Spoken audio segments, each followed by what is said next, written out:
World kidney डेचा हेतूच हा आहे की लोकांना किडनीचं महत्त्व, किडनीच्या डिसिजेसचं महत्त्व आणि त्याच्याबद्दल जागरूकता ही खूप आवश्यक आहे.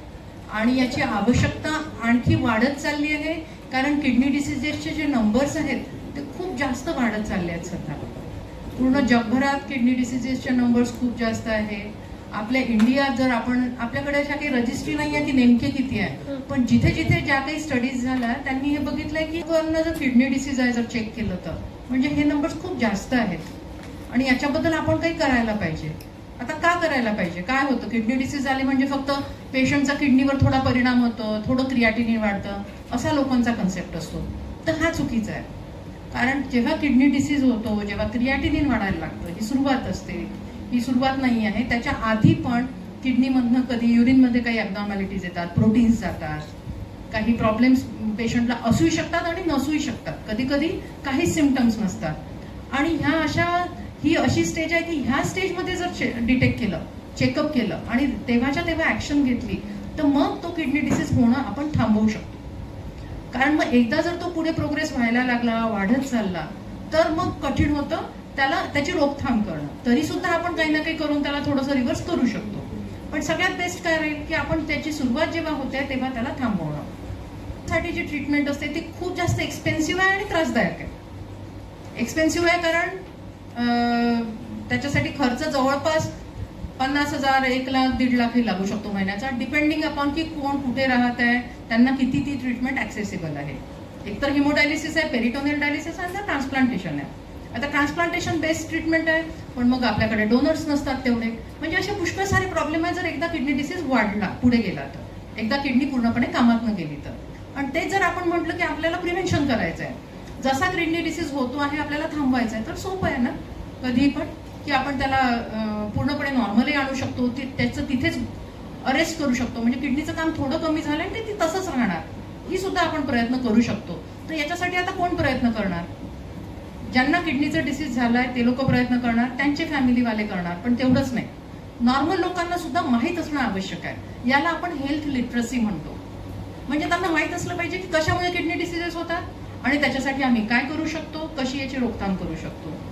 तिसरं आहे जे हेल्थकेअर वर्कर्स आहेत, हेल्थकेअर प्रोव्हायडर. आता जे खूप दूर राहणारे लोक आहेत, पेरिफेरीमध्ये जे राहतात, तर तिथे जाऊन त्यांना तुम्ही ब्लड टेस्ट करा, युरिन टेस्ट करा, एवढी स्वस्त आहे. पण तुम्ही आम्ही लोकांनी घेतलाय, आम्ही स्वतः यवतमाळला जाऊन, गावागावी खेडोपाडी जाऊन त्यांना म्हटलंय तुम्ही करा. तर 100 700 लोकही तयार झाले, त्याच्यातले 300 लोक ब्लड देतील. म्हणजे असा अनुभव आम्हाला आलाय. तर एवढं सोपं नाही आहे की लोक टेस्ट करतील.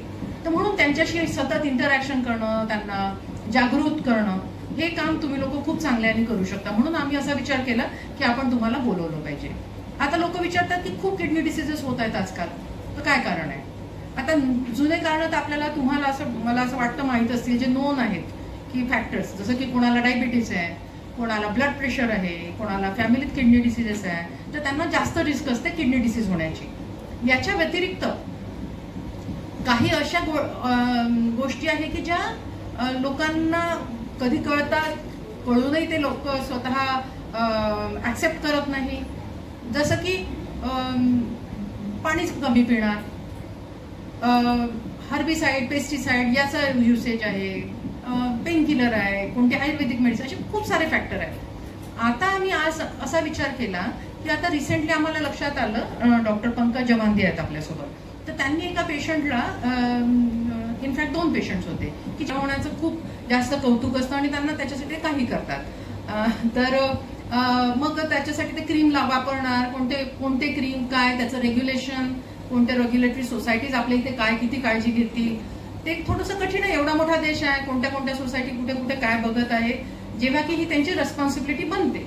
मग आता त्याच्यात ते जे काही लेवल्स असायला पाहिजे, कोणत्या हार्मफुल केमिकल्सच्या, तर त्याचं मग प्रमाण त्यांनी एक तर त्याच्यावर मेन्शन केलंय का हे येतं त्या क्रीमवरती, आणि जे मेन्शन केलंय तेवढंच आहे का त्याच्यात, या 2 गोष्टी असतात.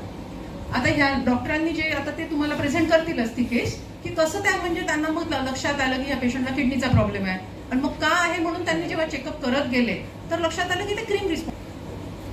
आणि मग ते सेम स्टोरी अजून एका त्यांच्यासोबत, तिच्यासोबतचीच एक अजून होती यंग मुलगी, तिला पण तसंच होत होतं.